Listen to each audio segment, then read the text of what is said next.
Cue the music, let's go. I'm your boy Ro, OG member of the Orange Bowl Boys, and welcome to another edition of Student of the Game, proudly brought to you by Paul Baines Roofing. Hey, I'm Paul, give me a call. Actually, I'm Roman, you can give me a call too. Over here at Student of the Game, it's Beck versus Bama, y'all. It's a heavyweight matchup. Listen, it was a monumental comeback in the second half. Unfortunately, for Carson Beck and the Georgia Bulldogs, they're going to come up a little short, but we're going to go ahead and watch the action and see how it unfolds. So, ace gun 2x2 look, and Bama, they're bringing a little eye candy on the back end. Front four, they're going to go ahead and twist all over the place. Now, when you look at this, okay, here's a man two to the field. There's another. They're doing everything they can to look like it's man coverage. But there's a post-snap window change, and Carson Beck has to find it immediately, and here it is. You see this at the top of the screen to the boundary. Look at boundary one. Okay, he's going to go ahead and pass that off. When his safeties kind of rotates, gets over the top. So you're essentially seeing a zone on one half of the field, and you're seeing man coverage on the other side of the field. Good combo here because this is going to keep DB1 leveraged enough. But watch this, okay? So once the wide receiver 2 goes ahead and gets into that dig, now DB1 doesn't have anybody threatening him. So it's an Alabama DB. They're still smart even without Saban. He's going to go ahead and get depth, right? Because nothing else is threatening him. So he's got to get depth. There's a safety trying to come over the top. So Carson Beck sees this. Now, this is when arm confidence happens, right? Because you got to beat that DB1 on that side. Let's see if he does it. There's the throw, wide side out. That is a perfectly thrown ball inside of that window. Safety's coming over the top. DB1's getting backwards, right? So when you see something like that on film, that always shows good confidence. You're also able to diagnose the coverage. Yeah, it was a post-snap window change. Went from man to zone into the boundary side. Carson Beck not fooled. Good completion there. Not all interceptions are the same. I know we're going to catch fire later on in this game, but ace gun 2x2 look, everybody's on the same page. Quarterback, offensive line, number 2, wide receiver, except you're going to have a prime culprit right here. And this is one of those interceptions. Sure, it goes against the quarterback, but this should be a stat on the wide receiver because he causes it. They're going to go ahead and try to hit a tunnel screen, and I'll prove it because all you got to do is just pay attention to the offensive line. When they let everybody jailbreak, quarterback has to throw the ball now, okay? Can't hold on to that ball. Can't see that he's not looking. They're going out. Number 2 wide receiver is going for a block. Number 1 wide receiver is just trying to hit a slant. Easy pick for Alabama on this one. They're already up 14. They're going to get a big lead. Georgia's going to mount a comeback, but that interception, definitely not on Carson Beck. The last interception, I'm going to put it squarely on the shoulders of the wide receiver. Totally didn't run the route he was supposed to. On this one, this goes straight on the right arm of Carson Beck. Now, sorry, George, I'm not familiar with your game. I think this is your 11 set personnel. This is running back 1 down here to the field, tight end in line. But all of them are going to go ahead and be pass catchers. So you're essentially empty. 5 going out to routes and early. So I know the instinct for a quarterback, right? The quarterback, hey, listen, nobody to protect. I want to be on time. I want to be on rhythm. But Alabama's going to go ahead and drop 8 into coverage. And when they do, look, you have 5 now in to protect. Those are the numbers that you want, okay? So at this juncture, you're going to go ahead. He's in time. He's in rhythm. Hitch 1, balls out, and just bad pick. Brings everybody to him. Essentially, he's got 2 guys in front of that could have essentially had the interception if they chose to. Just one buddy got a little bit more fortunate than the other buddy. And again, that's just one of those balls where you wish you would have that back. Now, the other thing, going back to last year, one of the things you would see Cam Ward routinely do, it's just he had the sense to know, and I don't know if there's could be a call from the offensive line yelling when only 3 come, and just be like, hey, we got you, we got you, we got you. So you know what? You're cool. This is the window that you're trying to hit, and already through 2 games, I know Carson Beck loves this dig window.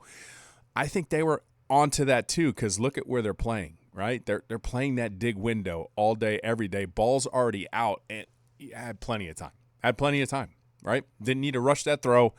Bad interception there. You learn from it, and I love Student of the Game. We've watched interceptions for years. It's not a bad thing just because the new Miami Hurricane quarterback's throwing interception. With a new offense, learning from things, watching film last year, going into this year, it's okay. You just don't make the same mistake twice.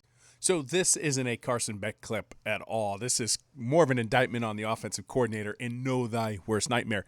Listen, one of the first things I notice as a quarterback, I'm looking across the formation and I see just 3 in the coverage, right? In deep, okay? 3 deep. They're about 10 yards of cushion.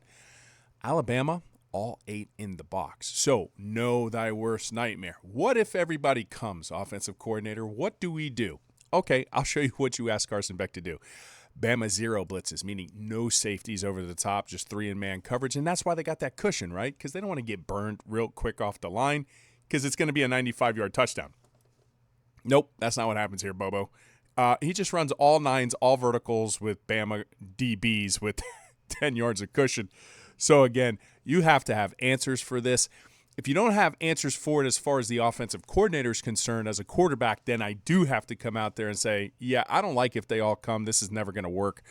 So maybe we hit like a quick screen.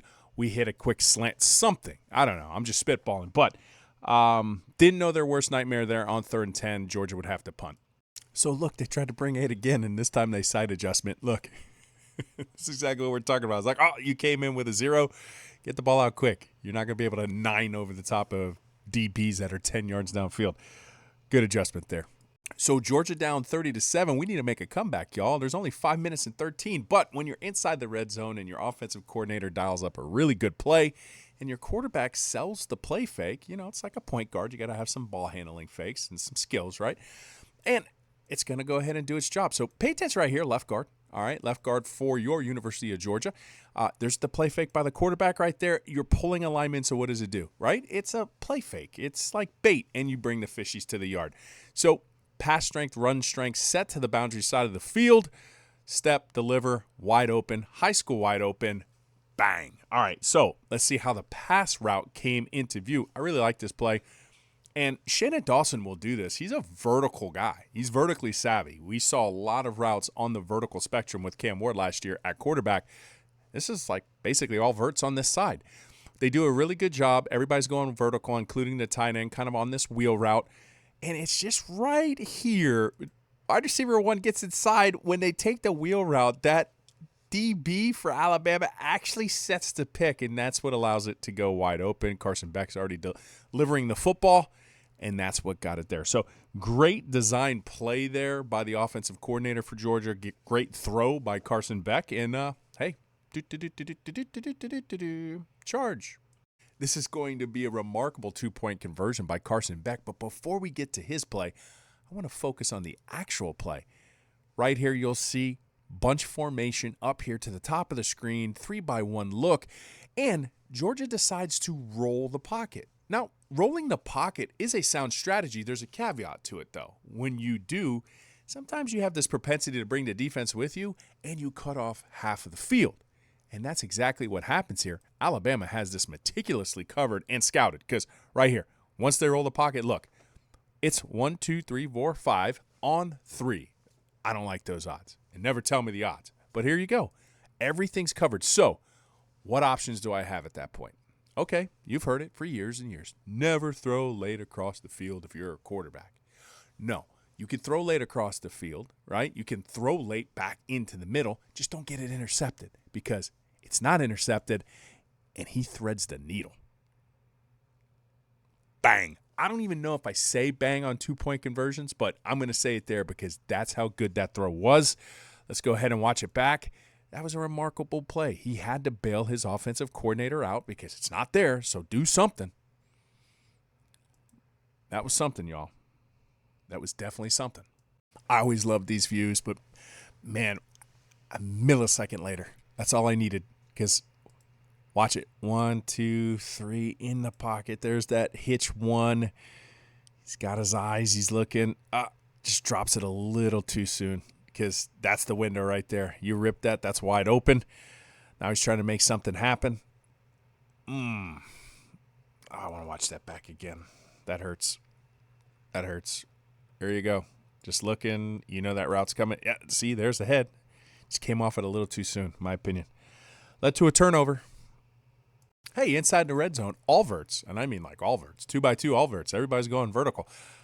Great job picking it up right now. Just got a little flat-footed right there by the Alabama defender. That's all Carson Beck needs. There's the throw. He tries to hold on. Back shoulder. Catches it. Bang. All verts inside the red zone. I'm going to act as Officer Roman from the Orange Bowl Boys Police Department Loss Prevention because you just lost potential 2 points on this, and points were going to be at a premium. One of the takeaways from the Georgia offense that I'm noticing is that when you bring a little extra to the party, well, they don't necessarily have their wits about them, and the worst nightmare thing kind of keeps popping up. So, again, Alabama's bringing a little extra to the party, right? There they go. 1, 2, 3, 4, 5, 6. So, this is what I want to go ahead and point out. Right here, okay, as an offensive lineman, this is the thing about loss prevention. You lost this rep.